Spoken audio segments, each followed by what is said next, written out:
లేదు లేదు. వేదా, వేదా, ఏమైంది? ఎందుకంత ఉలికిపాటు? కళ్ళలో. కల్లో? ఏంటి వేదా, ఏదైనా పీడకలొచ్చిందా? అవునండి, ఆ పీడకలలో అందరూ మనకి శాపనార్థాలు పెడుతున్నారు.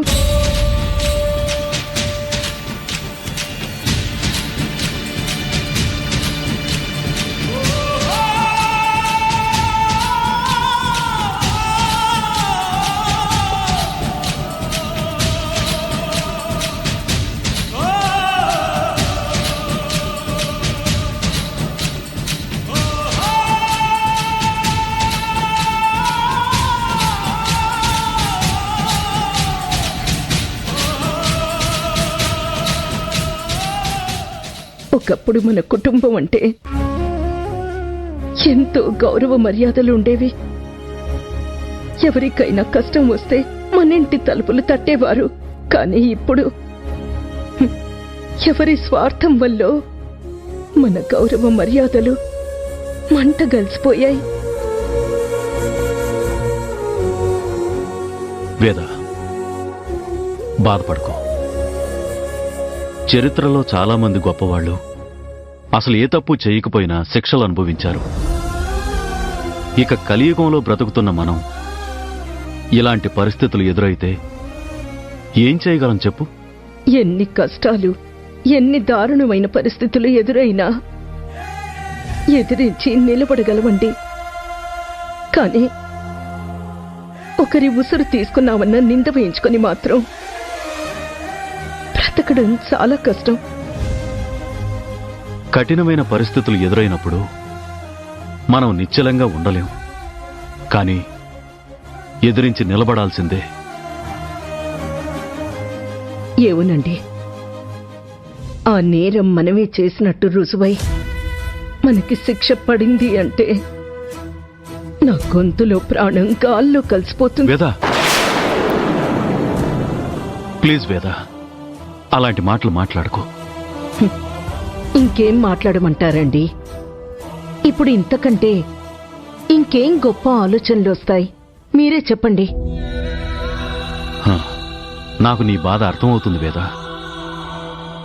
కాని నువ్వు నమ్మినా నమ్మకపోయినా కాని మన కోసం అభి ఉంది. అభియే మనల్ని నరకం నుండి కాపాడుతుంది. మీరు మళ్ళీ అభిఊస ఎత్తారా? చూడు వేద, ఆ కనిష్క వచ్చి లేనిపోనివన్నీ చెప్పబట్టే మళ్లీ నీ మనసు మారింది. నువ్వు అభిని అపార్థం చేసుకుంటున్నావు, నేను అభిని అర్థం చేసుకుంటున్నాను. అంతే తేడా.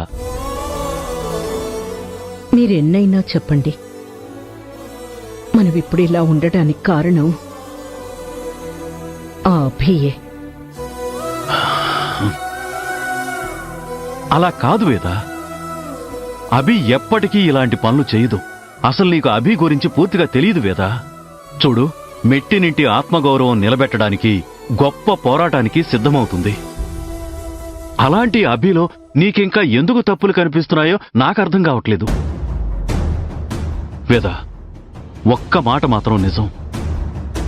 అభి మన కోసం, మన కుటుంబం కోసం అహర్నిశలు శ్రమిస్తుంది.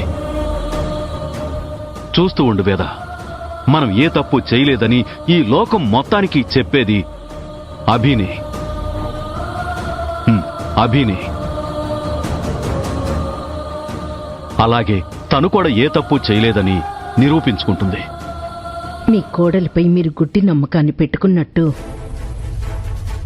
నేను పెట్టుకోలేనండి. తన మాయలో మీరు పడిపోయినట్టు నేను పడిపోలేనండి.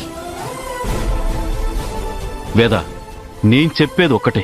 మన కుటుంబాన్ని నాశనం చేయాలనుకున్న ఆ కనిష్క మాటలు నమ్ముతావో, మన కుటుంబ గౌరవ మర్యాదలు కాపాడడానికి శ్రమిస్తున్న మన కోడల్ని నమ్ముతావో నీ ఇష్టం. చూడు, ఇంతకన్నా నేను ఇంకేం చెప్పలేను.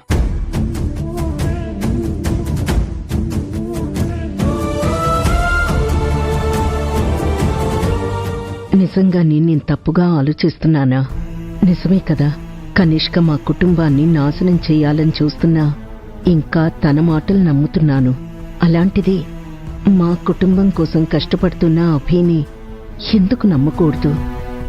తను నిజంగానే తప్పు చేసిందా, లేక తప్పు చేసిందనే భ్రమలో నేనున్నానా?